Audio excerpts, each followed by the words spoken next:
E agora a gente fala de uma nova ferramenta do Banco Central. O Banco Central lançando hoje essa nova ferramenta de segurança. BC Protege Mais. A ideia é permitir que as pessoas ativem de forma facultativa uma proteção que veda a abertura de contas, no nome da pessoa, no próprio nome, ou a inclusão como titulares ou representantes em contas de terceiros. O objetivo é proteger os usuários de golpes e fraudes e preservar também a integridade do sistema financeiro nacional. Só para a gente ter uma ideia, tem uma pesquisa Datafolha, 1 em cada 3 brasileiros sofreram algum tipo de golpe financeiro virtual que acabou causando prejuízo nos últimos 12 meses. Sobre este assunto, nós conversamos agora com Cristiano Vicente, especialista em inovação e tecnologia. Cristiano, bom dia, tudo bem? Bom dia, Thalita. Bom dia aos telespectadores da Band News. Bom, esse BC Protege Mais, o que muda na prática aí para quem está acompanhando? Mesmo porque tem uma parte que eu acabei de ler dizendo que a participação, a adesão é facultativa, voluntária. Mas queria que a gente explicasse para que quem está acompanhando avalie se vale a pena. Perfeito, Thalita. O primeiro ponto extremamente importante é que, de fato, ele é facultativo, então não é uma ferramenta automática que, a partir de hoje, todas as novas criações sem autorização serão bloqueadas. Não. As pessoas precisam acessar o site do Banco Central e optarem para que não haja essa criação de conta de forma indevida. Um outro ponto extremamente interessante é que hoje essa ferramenta ela muda completamente a forma com que as fraudes vêm acontecendo para evitar que as fraudes ocorram. Então, o Banco Central acaba tendo uma atuação muito mais ativa agora nesse processo para evitar todos os gastos que existem, todos os custos e fraudes que existem depois que uma conta corrente é criada. Só para a ordem de grandeza, no ano de 2004, foram realizadas cerca de 5 milhões de tentativas de fraudes que foram bloqueadas por instituições financeiras. Então, agora o Banco Central traz mais essa ferramenta para ajudar e reduzir essa ocorrência, essas tentativas de fraudes bancárias também. E proteção nunca é demais, Cristiano, toda vez que a gente fala de alguma ferramenta, enfim, alguma criação aí para a proteção de contas e de usuários, eu sempre me pergunto se essas novas ferramentas também vêm acompanhadas de tecnologias para fazer a rastreabilidade desses criminosos. Porque é o que a gente sempre diz, a ferramenta de proteção está aqui, os criminosos tentam de todas as formas burlar, criar outras alternativas para chegar ao fim ali, que é gerar essa fraude, como nós citamos aí da pesquisa Datafolha. Na tua avaliação, esses sistemas têm conseguido concorrer, andar junto, infelizmente, com essa atividade criminosa no Brasil? Neste caso, Thalita, eu entendo que os criminosos estão, em geral, um passo um pouquinho à frente. Então, por mais que o Banco Central utilize de ferramentas para tentar identificar esses criminosos, obviamente eles já sabem de todo esse processo e utilizam alguns contornos aí para evitar esse rastreio. Então, neste sentido, entendemos que ainda é difícil identificar esses criminosos, tanto que o foco da ferramenta é simplesmente para bloquear a criação, e não na tentativa de identificar quem são esses criminosos que fazem esse tipo de fraude. Além dessa parte de rastreabilidade dos criminosos, na tua avaliação, quais são os principais gargalos hoje encontrados ainda, infelizmente, nessa atividade de proteger, de dar mais segurança aos usuários? Quais são os principais desafios que os bancos têm, as instituições financeiras em dar esse tipo de proteção?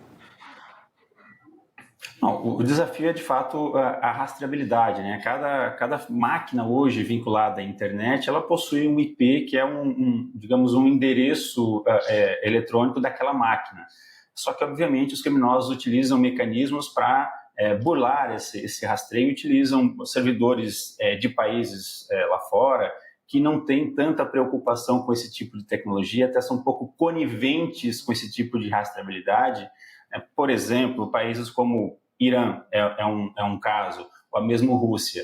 Então, os criminosos utilizam servidores nesses locais e aí, com isso, dificulta qualquer tentativa do Banco Central e de instituições brasileiras de localizar esses criminosos. Então, não imagino no curto prazo, Thalita, alguma ferramenta que consiga rastrear, atingir ou chegar nesses criminosos até o momento, Então, hoje, essa ferramenta ela vai auxiliar, obviamente, esses bloqueios de criação, mas obviamente o consumidor também tem que ficar atento a eventuais contas que já foram criadas. Então, existe até uma outra ferramenta do Banco Central chamada Registrato, que todo consumidor pode acessar e verificar o que já tem no passado de contas que já foram criadas no CPF das pessoas, para que então elas possam contactar as instituições financeiras e bloquear o acesso a essas contas e cancelar essas contas também. É uma outra ferramenta disponível pelo Banco Central. Hoje, quando a gente vai mexer ali no nosso aplicativo de banco, muitos já vêm com aquela mensagem, se você tem conta em mais de uma, né? Deseja compartilhar suas informações, quer dar mais proteção aqui, integrando as informações de um banco para outro. Esse tipo de ação ajuda a proteger mais a sua conta ou acaba expondo mais ainda os seus dados ou te colocando em situações de mais, vou colocar, em um estado mais delicado, né, de dados? Eu entendo que contribui pouco, viu, Thalita? Porque só é possível fazer essa integração se você já sabe que existe uma conta e você é o proprietário daquela conta.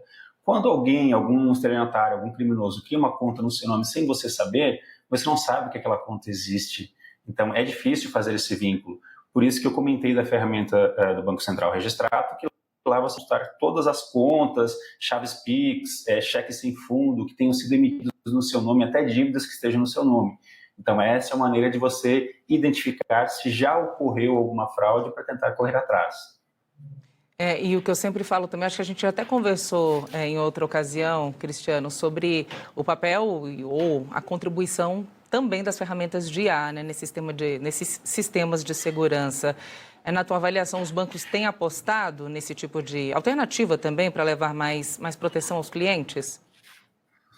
Sem dúvida. As instituições bancárias no Brasil, elas de fato possuem diversas ferramentas para monitorar o perfil dos usuários e identificar qualquer tipo de transação, criação de alguma conta que fuja do padrão, do perfil daquele usuário, daquele rentista. Até inclusive ferramentas para escanear, bater foto, identificar, comparar, para verificar até se não está utilizando uma imagem falsa de uma pessoa. Então, as instituições bancárias hoje, de fato, elas têm muita tecnologia com inteligência artificial para reduzir esses números de fraudes. Tanto que uma pesquisa recente da instituição Serasa fizeram a estimativa de que as fraudes que foram bloqueadas no ano passado, se elas ocorressem, elas gerariam um prejuízo de cerca de 51 bilhões de reais à economia brasileira. Tudo isso muito por conta da tecnologia, da inteligência artificial que esses bancos estão utilizando. Então, já é um grande passo, mas obviamente ainda temos alguns pontos a serem melhorados. Como tudo, né? Os golpes vão surgindo e as instituições vão, enfim, avaliando e estudando as melhores maneiras de proteção. Agora, só para compartilhar aqui com quem está nos acompanhando, olha, o site para você fazer, né, enfim, ficar por dentro, conferir os detalhes de tudo desse BC Protege Mais, que é essa nova ferramenta do Banco Central, bcb.gov.br/meubc. Então, bcb.gov.br/meubc para entrar e fazer aí essa adesão do Banco Central, né? O BC Protege Mais, para tentar dar mais, pelo menos, segurança nas suas transações. Cristiano, muito obrigada pela sua participação mais uma vez e uma ótima semana para você. Muito obrigado, uma ótima semana a todos nós, Thalita. Até mais. Até.